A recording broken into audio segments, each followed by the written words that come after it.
everybody, and welcome back to James's House of Rock. We are here with our wonderful guest, Jesse Mailloux here.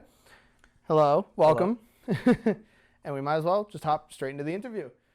So what got you started into music? Well, I guess like my dad has always been a musician. He's been playing percussion, so drums, like anything like that, since he was probably about middle school, high school. So he's always been huge, like a huge supporter of music.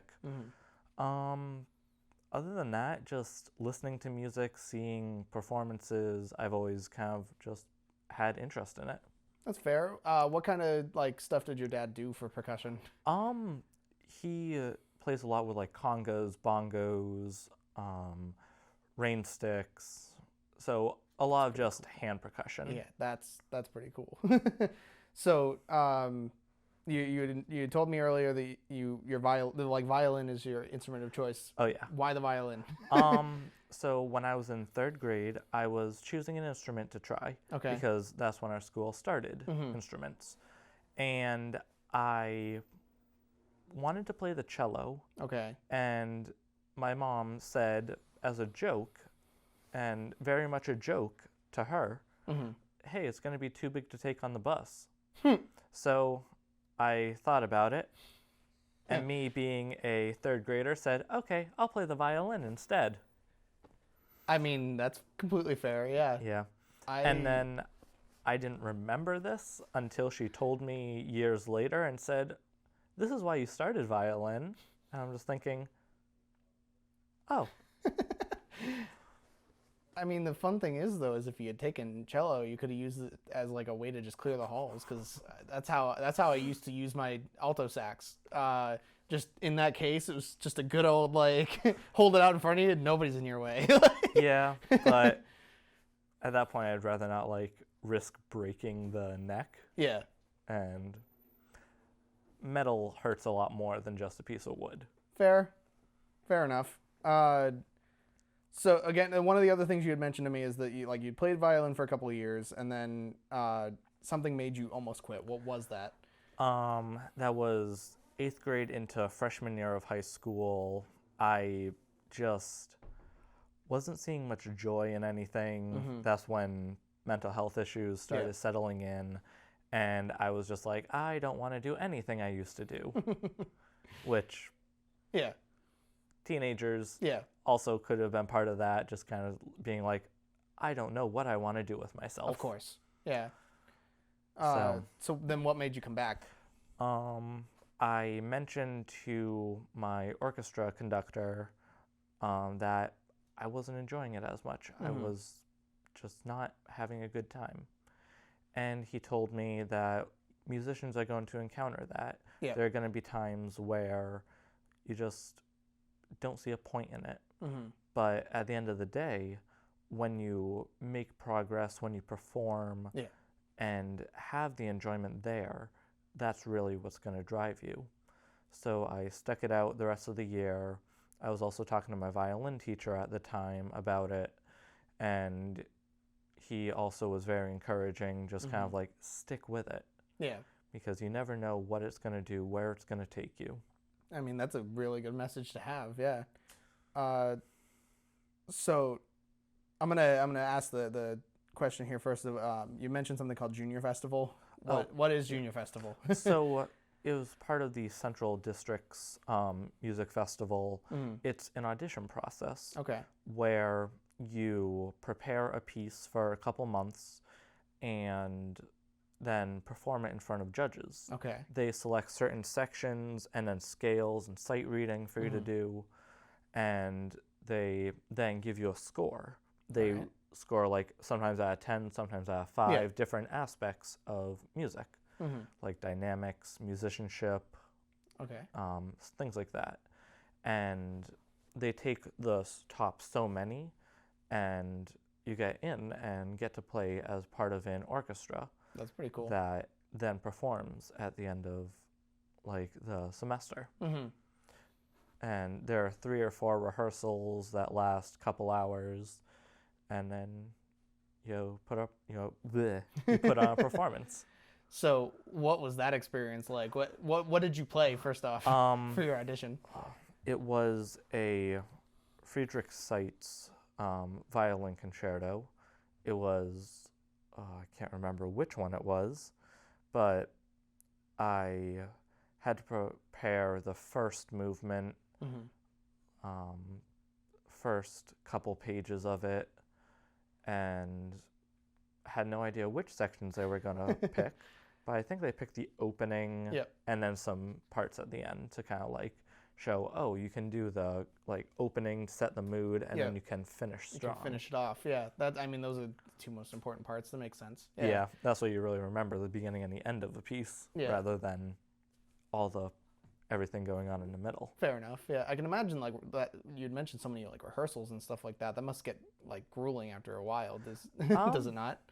I mean, depending if you're working the same section over and over, it can get to be a bit tedious, but usually it's like rehearsals aren't about learning the sections. It's about learning how to put them together. Okay. So you learn, oh, the flutes may be playing this, the saxophones are playing this. This is what you should hear as you're playing your part. Okay. So you realize, oh, I'm not actually the main feature in this section. I'm just kind of some ornamentation. Yeah. So I'd imagine that kind of applies to then my next question of like, what is it like playing in an orchestra? If you have a good orchestra, one that you click with well and enjoy, I can't even really describe it. There was an orchestra I joined in high school that we played some of the most challenging music I had ever played for my level. And it was just an amazing experience. Yeah. Playing at places like Mechanics Hall, if you're familiar with. I am not, but in Worcester, Mass. It's known to be one of the greatest classical performance halls in the world. Wow, I didn't know Worcester had anything that good. I know, right? To its name, Like people like Yo-Yo Ma have gone and performed there. Okay. And it's just the acoustics of the hall are some of the best. I'm going to have to remember that. Now I'm very curious to look further into that. So what are your inevitable goals for your music? Lessons and education. I have been teaching since high school. Okay. And that's what I want to go into. Whether it's like high school education, some like private lessons, both. Just being able to show people basically my passion and get them on board with the same passion. That's pretty cool. Any fun stories about your time with teaching? So when I started it was junior year of high school, and I had this little 6-year-old in kindergarten. Okay. It was the music director's son, so it makes sense he was starting that young. Yeah. And he loved to talk. And sometimes he would just talk about, I couldn't really tell you, just rambling on about something. Pretty much talking about anything that wasn't playing the piano, playing the violin, sorry, Sometimes. Yeah. And other times he was very focused and very determined to get things that he had been having trouble with. So it was really just going into lessons. It was, what's it going to be this week? Yeah. Which one am I getting into? Am I going to have a conversation for a couple hours, or are we going to actually play the violin? Yeah. That must have been a lot of pressure doing the music director's son. At some points it was, am I going to have like him say, oh, I didn't really like how Jesse was doing this. Yeah. But really it's just about connecting with the student, finding what motivates them. Yeah. Have you ever had a student, and like obviously you don't have to answer this if you don't feel comfortable. Have you ever had a student that you just straight up are like, this person has no hope playing this instrument? Never like no hope, Yeah. but just no motivation. No motivation. Okay, yeah, They I can understand that. weren't interested, and whenever I have cases like that, I just talk to the parents and I'm like, hey, they're not enjoying this. Yeah. They really just don't want to play. It's not probably not in the best interest to continue To keep going. both Yeah. for you financially and the students just enjoyment. What's your normal age range for customers, if you will? So right now I have been teaching as young as like 6 and upwards of like older 20s. Okay. The oldest I've taught was I think in his 30s. Okay. So really any I was gonna say age you've got range. across the board then. Yeah. Yeah. All right. What are some of your favorite songs to play? I've been thinking about this for hours. Yep. Just what my favorite pieces are to play. One that I've always enjoyed but only performed a couple times was Dance Macabre, Okay. a piece where you have a solo violinist and then the rest of the violin section Okay. and then orchestral. Yeah. But you actually detune one of your strings a half Interesting. step. Okay. And what it does is it creates a tritone, which is known as the devil's interval. Okay. Because it's so dissonant and sounds so wrong Yeah. that it's unsettling. And that's what the piece goes for. Yeah, you gotta love that somebody found that out and then was like, let's put it in a song. In like medieval Gregorian chant, if they naturally would run into a tritone, they always either lowered it or raised it. Okay. Because it's in between, like, you have some music theory knowledge. Very, very little, and it's been 6 years. So fourths and fifths. Yep. Are known as the purest intervals. Okay. So like because they're perfect, Yeah. called perfect fourth and perfect fifth, and in between that is the tritone. Okay. So they would either Interesting. lower it to a fourth or raise it to a fifth. Interesting. Okay. I always find music theory fascinating. I never took my instrument far enough to make it that far. I knew how to read the notes. That's about it. You probably know a lot more than you think you do. Maybe not by name. Exactly. Maybe not any of it by name. Yeah. You know applications of it. Yeah. So you performed in a bunch of different orchestras and stuff, and like I'm sure by yourself. Is there ever anything fun or stupid or silly happen while you're performing? I was performing with my college's orchestra, and we were doing our Halloween program. Okay. And we were playing a piece called Night on Bald Mountain. And about halfway through, the lights just cut out. Interesting. Okay. We're not sure why, but then they immediately, Yeah. they went out, came back on. We stopped when they went out. The conductor just looked at us, said, okay, we're starting here. Yeah. And we started right back up. Just keep going. Don't even question it. Who wants? Was like the building you were in really old, or no? It was like, just were your amps overloading the system? Like, I think it was just set on a timer, and it wasn't supposed to be. Okay. So, just I've had that happen while filming stuff. I've never had it happen while performing things. Yeah. At least you can do another take for that. Yeah, or color correction. But yeah, you That's can't really true. do that with instruments, can you? That's funny. I mean, for as far as you know, you angered whatever ghost you brought out playing the night at Bald Mountain. Like. True. So do you record any of your music? Do you have your music out anywhere? So I have done a couple performances that my dad has recorded. Okay. As for other recordings, last summer actually arranged a piece from Netflix's The Witcher. Okay. If nice. you've Yeah, seen. yeah. The piece Bonfire. Okay. Th- for just like solo violin. Mm-hmm. So I was like listening to the soundtrack one day, came across the piece and said, I want to play this, Yeah. and could not find any sheet music Huh. anywhere on the That internet. shocks me, actually, I know. knowing the internet. Yeah. I mean, it was pretty recent, Mm-hmm. and I guess I mean, soundtracks, they typically, don't. though, even then, the internet's Someone instant someone most of the arranges it. time. Yeah. Yeah. I mean, that person was you then. Yeah. I was able to spend about a week, just a couple hours a day, just working on it, That's pretty listening cool. to it, Yeah. printing out, like making sheet music Yeah. for it. And then I was like, hey, I'm going to record this.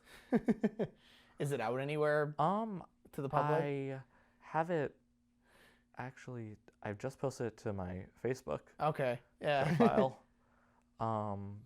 Could probably put it on YouTube. Fair enough. If you At this want to, point. send it to me. I'll put it out All right. on our more information tab, All right. Yeah. where I put all of the people that I have on the shows, like links and stuff like that, on my website, Okay. so you can find them later on, or look further into them. Is there anywhere else you can find your music, or the orchestra you perform for, possibly? I haven't seen Salem really post anything. Mm-hmm. They do have recordings of it, Okay. but I don't know if they posted it Yeah. anywhere. Well, maybe sometime in the future we'll see some stuff Yeah. recorded from you then. Yeah. But I appreciate you answering my questions today. Of course. Continuing on our recent trend, we'll be doing another 2020 year in review release for our album review corner this week, which is going to be Waterparks' fourth album, Greatest Hits. And then we'll be right back here to play Game Time with our guest.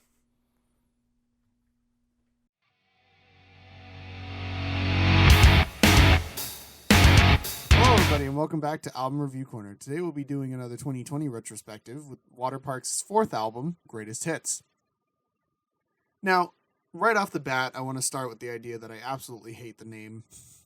It's not their greatest hits. It is a completely original album from them, which the name comes from certain lyrics within the album, but it makes no sense to me.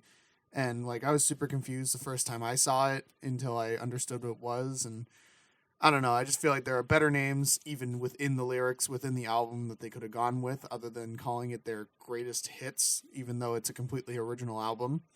I will say I was really happy that they returned back to some form of like their normal sound, if you will, because on their first two albums, they kept pretty much the same kind of Good Charlotte pop punk sound to them. And then on Fandom, they changed it up quite a bit. And then this one, they kind of combined those two sounds to make something that was really good, actually. Now, my biggest nitpick is the fact that the album is 17 tracks long, and only about 11 of those tracks are any good, in my opinion. I constantly skip through the last 6 tracks of the album. If the album ended with Fruit Roll-Ups, which was the last song on the album, I would have been much happier with it. There is definitely a quality over quantity kind of thing that they should have considered of like, yes, you have 17 tracks on your album, but are they 17 good tracks? Because if you just had 11 fantastic tracks, honestly, this album probably would have been 9 or a 10 out of 10 for me. But because of those tracks that I constantly have to skip through every time, the album more gets, I would say, a like 3 to 3.5 stars out of me. Maybe even 4 if I'm not considering the tracks that I have to skip through every time I listen to the album. But I would definitely suggest that you check it out, and you check out some of the other Waterparks albums as well, because they are a really good band. But that's all I have for Album Review Corner today. Thank you guys so much for listening. We're going to go back to James on the main section. Okay, so just for a quick review, Game Time is, for this season at least, guess the album cover. So I have gone and blurred 5 different album covers, and Jesse here has to tell me the name and the album title, or one or the other. Oh boy.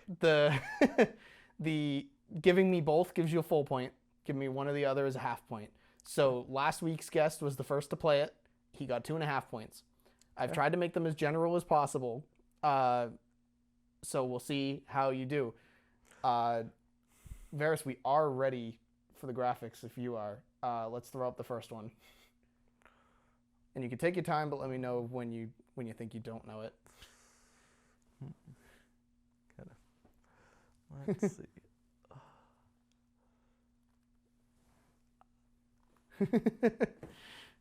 No? No. All right. So you can reveal the answer. It is Dave Matthews Band's Crash. It's their only known album and a thrift store classic. Let's throw up the next one. This one I just really like the cover of, honestly. It's one of their lesser known. My guess is, just from my knowledge of Greek mythology, that's named Atlas. Just because holding up some thing on his back. Couldn't tell you who, or if that's the actual name, but. So, I mean, you've got that's an educated guess. It is wrong, but it is educated. You can reveal the answer, Varys.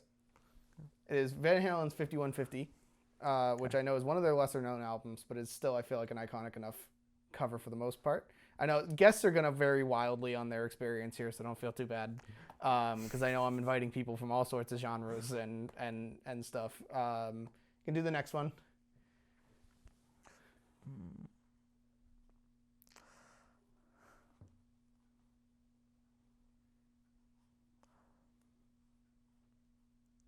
Just by the artwork, I would only have like some guess of like Justice or Scales of Justice. I mean, you're pretty close Blind in terms Justice. of you're pretty close in terms of the name of the album. You can reveal it. It is Metallica's "And Justice for All." So you're pretty close with the whole justice thing. It is obviously it's the justice, the symbol of justice. We got two more. So next one. This one, based on your shirt, you might have more of a chance of knowing. I didn't know what kind of genre of music was your standard. Like it really varies. Yeah. Day to day. So does mine. Week to week. Yeah. For some reason, that's just giving me the energy of like Blink 182. So you're really close. Or same era, wrong band. I'll give you a little bit of a hint. Or like Bowling for Soup. You can reveal the For some answer. reason. You are pretty close. It's Sum 41. You're in the right era. You're in the right genre. So there's definitely props for that at least. And then we got one more. This one was a fun little throw in. Yeah.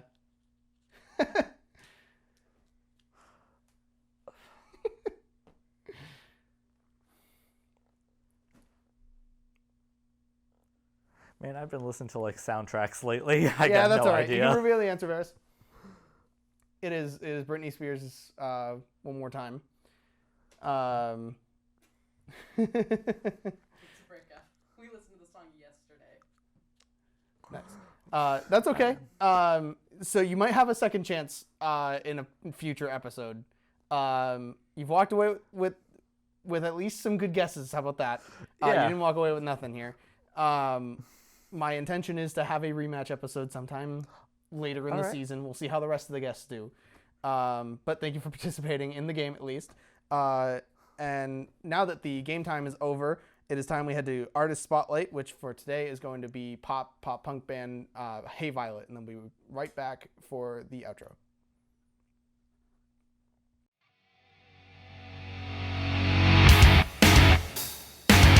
Hello, everybody, and welcome back to Artist Spotlight. Today's episode is going to be on Hey Violet. Formed in 2008 under the name Cherry Bomb, it currently features members Neo Loveless, and Casey Moretta. The band was still in middle school when they first formed. After Julia Pierce, the original lead singer, left, Rena took over the band, and they changed the name to Hey Violet. They also changed their genres at around this time, turning from a pop-punk band to more of a pop band. The original name for the band, Cherry Bomb, was taken from the book Cherry Bomb, The Ultimate Guide to Becoming a Better Flirt, a Tougher Chick, and a Hotter Girlfriend, and to Living Life Like a Rock Star by Carrie Borzillo. At the time that I wrote this, they have released 2 records, one under Cherry Bomb and one under Hey Violet, with a third on the way, and they are signed to High or Hey Records, the Capitol imprint run by 5 Seconds of Summer. That's all for today for the Artist Spotlight. Thank you guys all so much for listening, and we'll go back to James in the main segment. Thank you. That's all the time we have for today on James House of Rock. I really want to thank Jesse Mailloux coming on here and talking about your experience with the violin. Happy to. Thanks for having me. If you want to learn anything more about any of the things we talked about here on today's show, they will be on the More Information tab on the James House of Rock website at jameshouseofrock.weebly.com. We'd love to hear from you guys. DM us on Instagram, James House of Rock, or email us if that's still a thing you do, at jameshouseofrock@gmail.com. There are plenty of ways to contact me. I'd love to hear about your thoughts on the show, maybe some ideas, some other things, whatever you have. I'll see you all next week's episode.